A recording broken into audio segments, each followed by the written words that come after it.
मध्ये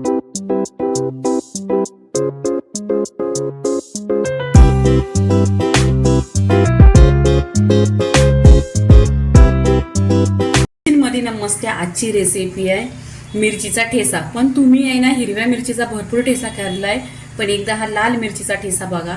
झणझणीत एकदम गावच्या पद्धतीने आणि भरपूर असा टिकणार, 1 महिना टिकणारा. तर इथं सामग्री बघा, एक मी पाव किलो घेतलेत लाल मिरच्या, लसूण घेतले भरपूर अशी, मेथी घेतले 1 चमचा, चवीनुसार मीठ आणि 1 चमचा जिरं, लिंबू घेतलाय आणि हिंग घेतलाय. पूर्णपणे रेसिपी टिप्स वगैरे पहा. इथे मिक्सरचा भांडा घ्यायचा, त्याच्यामध्ये आहे ना मिरच्या टाकून घ्यायच्या. ह्या मिरच्या आहे ना स्वच्छ 1 ते 2 पाण्याने मी स्वच्छ धुतल्यात आणि कॉटनच्या कपड्याने पुसून घेतल्यात. इथे लसूण घ्यायची, लसूण भरपूर अशी घ्यायची. इथे जिरं टाकायचं, जिरं 1 चमचा आहे, जिरं पण भरपूर घ्यायचं, टेस्ट उतरला पाहिजे. आणि मेथीने ना खूप छान असा टेस्ट येतो. इथे चवीनुसार मीठ घ्यायचं आणि इथे आहे ना लिंबू पिळायचा, कारण लिंबू याच्यासाठी पिळायचा तिखट आंबट असा खूप छान असा टेस्ट आला पाहिजे. पूर्णपणे इथे लिंबू घ्यायचा पिळून. आणि याच्यामध्ये आहे ना पाणी नाही टाकायचं आहे, पाणी टाकायचंच नाही, कारण पाणी टाकल्यानंतर भरपूर असं टिकणार नाही. आता हे मिक्सरला आहे ना पिसून घ्यायचं. इथे पहा, छान असं मिक्सरला आहे ना छान अशा मिरच्या वाटलेल्या आहेत, पूर्णपणे इथे झालेल्या. आता आपण आहे ना पुढची सामग्री. इथे आहे ना गॅसवर पॅन ठेवलेला आहे, त्याच्यामध्ये 1 चमचा तेल टाकायचं. तेल छान असं गरम झालं पाहिजे. तेल गरम झालं ना काही ते जिरं टाकायचं, जिरं पण छान असं तरतरलं पाहिजे. जिरं तरतरलं ना ते छान अशी खमंग फोडणी बसेल. इथे पहा,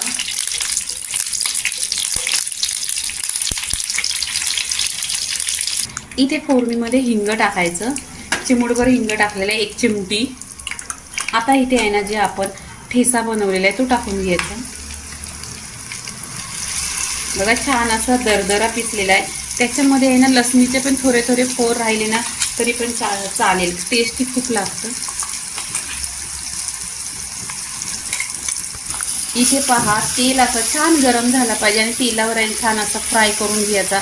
टेस्ट 1 नंबर लागतो आणि 1 महिनाभर हा ठेसा टिकतो. नक्की तुम्ही पहा आणि असाच बनवा. आणि बाजरीच्या भाकरीशी 1 नंबर लागतो. आणि जेवणाबरोबर साईड डिश नसल्यानंतर आहे ना ही डिशेस बनवा बघा. आणि खूप कमी वेळात बनते आणि किती दिवस टिकते, 1 महिना तरी तुम्ही बाहेर ठेवली ना फ्रीजच्या तरी टिकणार. ह्याला मिरच्या पिसायला आहे ना याच्यामध्ये खाली पाणी नाही घालायचं, बस असं मिरच्या कोरड्याच पिसून घ्यायच्या. 1-2 मिनिट आहे ना तेलावर छान असं फ्राय करून घ्यायचं. पूर्णपणे आहे ना त्याच्यामधलं आहे ना कच्चं पण निघायला पाहिजे, इतकं फ्राय करायचा.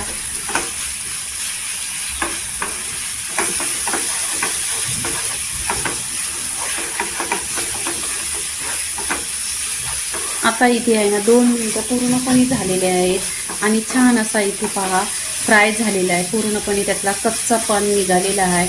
आणि मी नक्की तुम्हाला सांगते हा भरपूर असा ठेसा टिकतो. तुम्ही नक्की माझ्या पद्धतीने बनवा, 1 नंबर टेस्टी लागतो. आणि तुम्ही आहे ना एका काचेच्या भांड्यामध्ये किंवा वाटीमध्ये किंवा तुमच्याकडे जर काचेची बॉटल असेल अशा बॉटलमध्ये तुम्ही ठेवला ना तर खूप छान टिकतो, बिना फ्रीजचे 1 महिना तरी. आणि फ्रीजमध्ये ठेवला तर भरपूर दिवस टिकतो. आता इथे पहा पूर्णपणे झालेला आहे. आता आपण आहे ना प्लेटमध्ये काढून घ्यायचं. इथे पहा प्लेटमध्ये टाकायचं. छान असं बघा दिसायला तर एकदम छान दिसतोय आणि चविष्ट पण 1 नंबर लागतोय.